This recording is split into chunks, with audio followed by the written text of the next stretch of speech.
देश के 79वें स्वतंत्रता दिवस के मौके पर प्रधानमंत्री नरेंद्र मोदी ने ऐतिहासिक लाल किले की प्राचीर से ध्वजारोहण किया।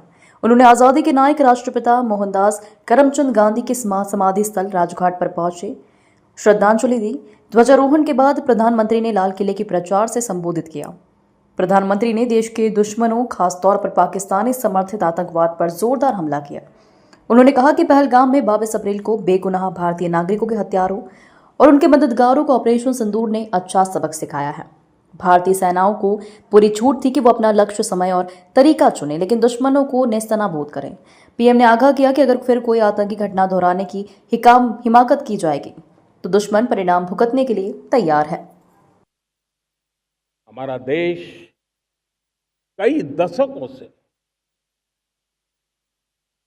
आतंक को झेलता आया हुआ है। देश के सीने को छलनी कर दिया गया है। अब हमने एक न्यू नॉर्मल प्रस्थापित किया। आतंक को और आतंकी को पालने पोसने वालों को, आतंकियों को ताकत देने वालों को अब हम अलग अलग नहीं मानेंगे।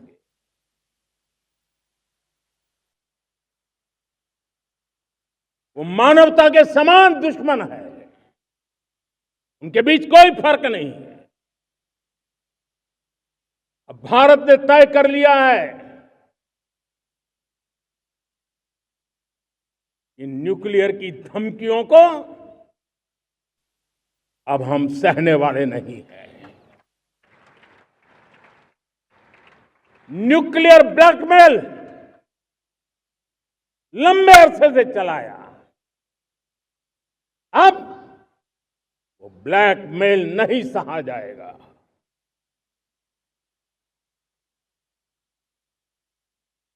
आगे भी अगर दुश्मनों ने ये कोशिश जारी रखी, हमारी सेना तय करेगी। सेना की शर्तों पर, सेना जो समय निर्धारित करे उस समय पर, सेना जो तौर तरीके तय करे उस तौर तरीके से, सेना जो लक्ष्य तय करे उस लक्ष्य को अब हम अमल में ला करके रहने वाले हैं। हम मुंह तोड़ जवाब देंगे। मुझे बहुत गर्व हो रहा है, आज मुझे लाल किले की प्राचीर से ऑपरेशन सिंदूर के वीर जाबाजों को सैल्यूट करने का अवसर मिला है। हमारे वीर जाबाज सैनिकों ने दुश्मनों को उनकी कल्पना से परे सजा दी है। 22 अप्रैल को पहलगाम में सीमा पार से आतंकियों ने आकर के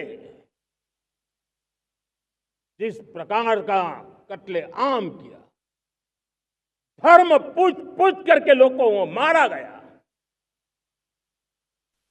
पति के सामने पति को गोलियां दी, बच्चों के सामने अपने पिता को मौत के घाट उतार दिया गया।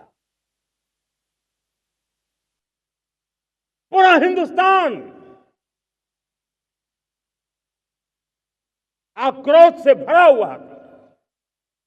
पूरा विश्व भी इस प्रकार से संहार से चौंक गया था। मेरे प्यारे देशवासियों, ऑपरेशन सिंदूर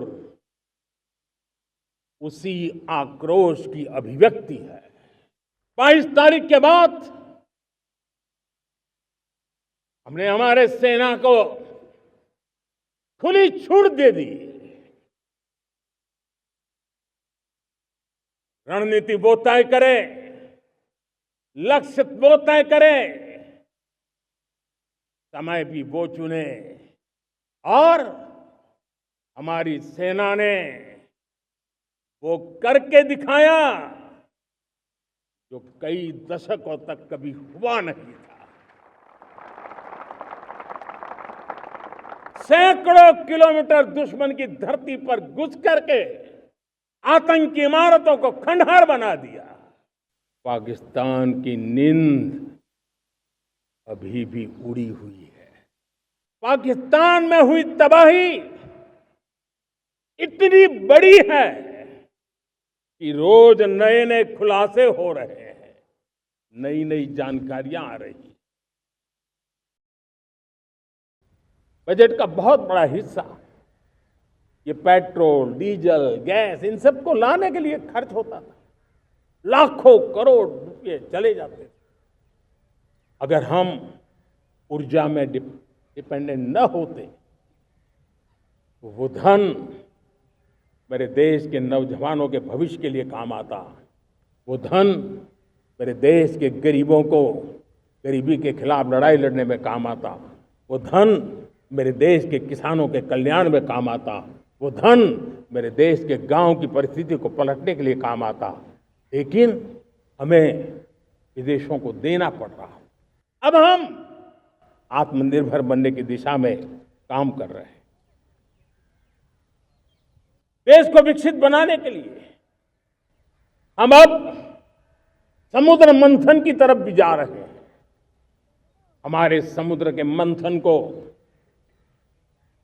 आगे बढ़ाते हुए हम समुद्र के भीतर के तेल के भंडार, गैस के भंडार, उसको खोजने की दिशा में एक मिशन मोड में काम करना चाहते हैं। और इसलिए भारत ने national deep water exploration mission शुरू करने जा रहा है।